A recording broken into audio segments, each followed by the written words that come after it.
I'm not sure why I'm here. One day in the mid-1980s, I delivered a God's Love We Deliver meal. I decided to volunteer.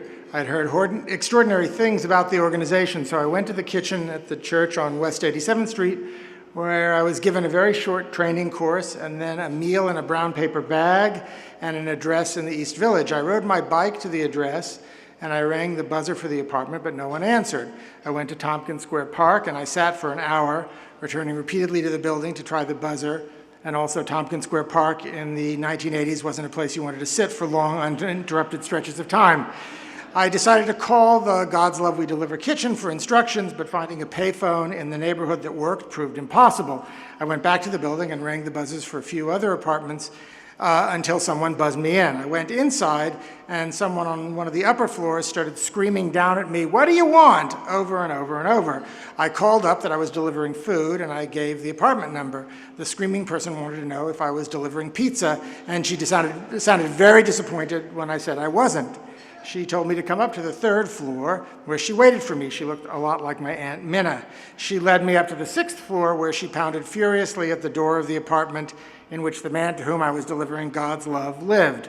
Eventually he came out, and after his neighbor finished screaming at him for not answering his buzzer, he told me that he didn't like healthy food, didn't want the meal I'd brought him, and also he'd been saving the meal someone else from God's Love had delivered a few days before, so that the next volunteer, me, could bring it back to West 87th Street.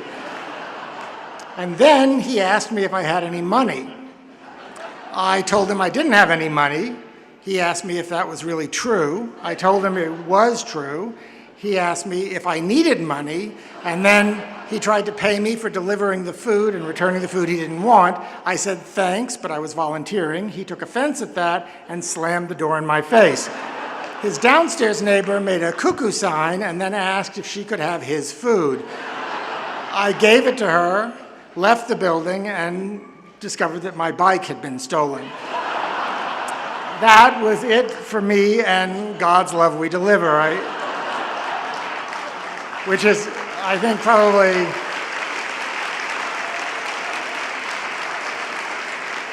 why I'm not receiving the Outstanding Community Service Award or the Outstanding... I probably shouldn't have been so easily discouraged. I have huge anxiety issues related to food, and also huge anxiety issues related to people, and also huge anxiety issues related to God and love, so maybe it just wasn't meant to be. That's why I was surprised when I got the letter from Anna Wintour and Michael Kors asking me to come here tonight to get a Lifetime Achievement Award. I've spent the last 30 plus years assuming I was persona non grata at God's Love We Deliver, and I'm happy to learn otherwise. I'm very happy and honored and grateful for this lovely award, though I feel I should add that Lifetime Achievement Awards also make me very anxious. They make me feel sort of, I don't know, inadequate or posthumous, like you're telling me I've achieved what I'm going to achieve for this lifetime, so I should just hang it up, or like this speech should be underscored by Peggy Lee's rendition of "Is That All There Is?" But I know that you meant no harm in choosing me for a Golden Heart Award, and really I'm very pleased and somewhat in awe of this gathering, of all you people who have earned many, many crowns in heaven for the beautiful work you've done in supporting God's Love We Deliver and the beautiful, all-important work God's Love We Deliver does, providing sustenance and support for members of our community, of our city, who are coping with serious illnesses. God's Love We Deliver, it seems to me, illustrates something about human beings that's truly remarkable. Not only that people are capable of magnificent acts of generosity, kindness, determination, service to one another, all of which, of course, God's Love We Deliver, of all of which, of course, God's Love We Deliver is exemplary. But it is meaningful, I think, that this organization began as a response to the horrors of the AIDS epidemic.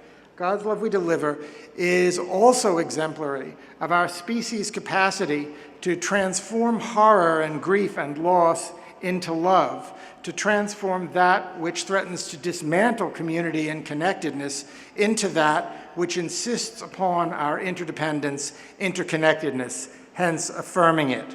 The history of the AIDS epidemic is grim, a record of devastation and political chicanery, but it is also a record of miraculous courage and moral brilliance, all the more miraculous because the record was formed and written by ordinary good people.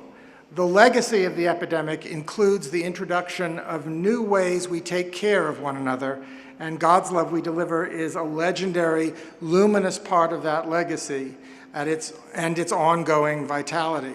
So really, I'm very moved to be here tonight to say thank you for all you've done in the name of making the world more communal, more caring, more inclusive, and more just. That's all I've ever dared to hope might be said of my work as a playwright, and the connection you've made between what I've done and what you're doing. I can't describe how much that means to me, and I'll work hard in my post-Lifetime Achievement Award lifetime to achieve something worthy of this honor. Thank you very much.